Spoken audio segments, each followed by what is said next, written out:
ఓం నమో శ్రీ లక్ష్మీ వెంకటేశ్వరాయ శ్రీ మహాగణాధిపతియే నమః.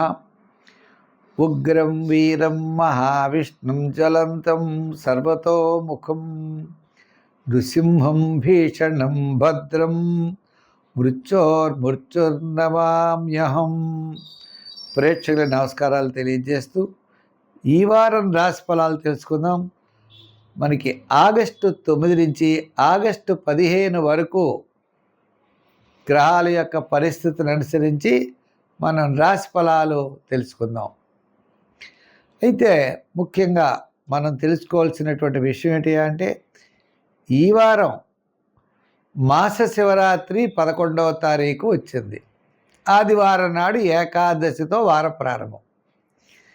ఏకాదశి ఉపవాసం చేయడం, ఓం నమో భగవతే వాసుదేవాయ, ఓం నమో భగవతే వాసుదేవాయ అనే 12 అక్షరీ మంత్ర జపం చేయడం ఏకాదశి నాడు విశేషమైన ఫలితం. ఇంకా శంకరుణ్ణి 11వ తారీఖు మనం వదలకూడదు. దేవాలయానికి వెళ్ళడం, ఆయనకి అభిషేక ప్రీతి కాబట్టి తప్పనిసరిగా పంచామృతాల్లో ఏది వీలుగా ఉంటే అది పాలు, పెరుగు, తేనె, పంచదార, నెయ్యి, వీటిలో ఏది అవకాశం ఉంటే అది పట్టుకెళ్ళి స్వామివారికి సమర్పించి ఆయనకు అనుగ్రహం మనం తీసుకోవడం ద్వారా మనలో పాజిటివ్ వైబ్రేషన్స్ ఎక్కువగా ఉంటాయి. మనం ఏ విషయాన్ని నెగిటివ్గా ఆలోచించకూడదు, నెగిటివ్గా మాట్లాడకూడదు, అనుకూలంగా మాట్లాడాలి, అనుకూలంగానే మనం చేయాలి. ప్రయాణం చేస్తున్నాం, చేయగలమా, లారీ వచ్చేస్తుందేమో నెగిటివ్గా ఆలోచించకూడదు. విమానం ఎక్కాం, పడిపోతుందేమో, ట్రైన్ ఎక్కాం, పడిపోతుందేమో, ఇలాగా నెగిటివ్ ఆలోచనలు మనిషికి పనిచేయవు. పాజిటివ్గా ప్రయత్నం గట్టిగా కనుక చేసినట్లయితే తప్పకుండా విజయం సాధిస్తామనే లక్ష్యంతో ముందుకు వెళ్ళాలి.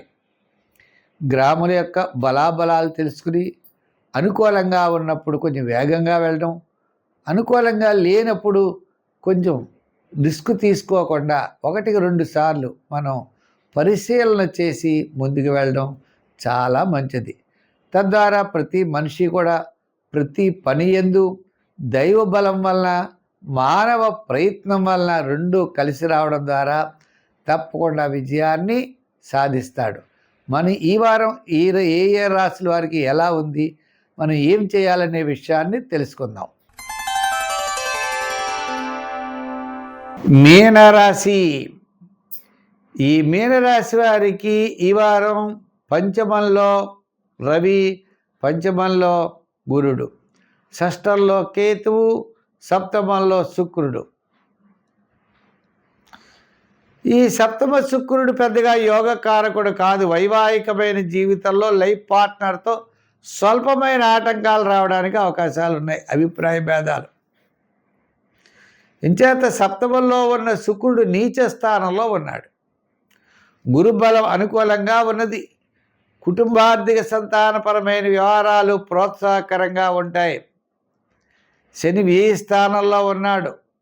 చికాకు, అసంతృప్తి, సమస్యలు, ప్రతి పని కూడా సమస్యలు ఇవన్నీ ఉంటాయి. స్వల్పమైన ఆటంకాలు ఉంటాయి, అసంతృప్తి ఉంటుంది. ఏది ఎలా చేయాలి అనేటువంటి కొంచెం క్లారిటీ అనేది తక్కువగా ఉంటుంది. ఏదైనప్పటికీ ఏళ్ళాడి శని ప్రభావం వల్ల కూడా పనులు ఆలస్యం అవుతాయి. గురుబలం ఉన్నది. అయితే ఈ రాశి వారికి షష్టంలో చంద్రుడు, సప్తమ చంద్రుడు, అంటే సోమ మంగళవారాలు, బుధ గురువారాలు యోగదాయకంగా ఉంటుంది. వార ప్రారంభంలో పెద్దగా పనులు ఆలస్యం అవుతాయి. వారాంతం కూడా అనుకూలంగానే ఉంటుంది. ఏదైనప్పటికీ కూడా మీకు వార ప్రారంభం నిదానంగా ఉంటే సరిపోతుంది. ఈ రాశి వారికి శ్రమ, చికాకు, అసంతృప్తి ఈ 3 ఉంటాయి. మిగిలిన వాటి విషయాల్లో విద్యార్థులకు మంచి అవకాశాలు ఉంటాయి. దూర ప్రాంతాల్లో ఉంటారు. రాజకీయ నాయకులకి ఖర్చు వ్యయం ఎక్కువగా జరుగుతూ ఉంటుంది. ఇదివరకు కంటే పర్వాలేదు. వృత్తుల వారికి, చిన్న చిన్న వృత్తులు చేసుకునే వారికి కాస్త బాగానే ఉంటుంది. వ్యాపార పరంగా కూడా చూస్తే ఆర్థిక లావాదేవీల్లో అనుకూలమైన పరిస్థితులు ఉన్నాయి. సంఖ్యల్లో ఈ రాశి వారు ఎక్కువగా 3 వాడండి, రంగుల్లో ఎరుపు వాడండి, ఆరాధనలో శివారాధన చెయ్యండి, దానాల్లో నువ్వులు దానం చెయ్యండి. మంచి ఫలితాలు ఉంటాయి. స్వస్తి.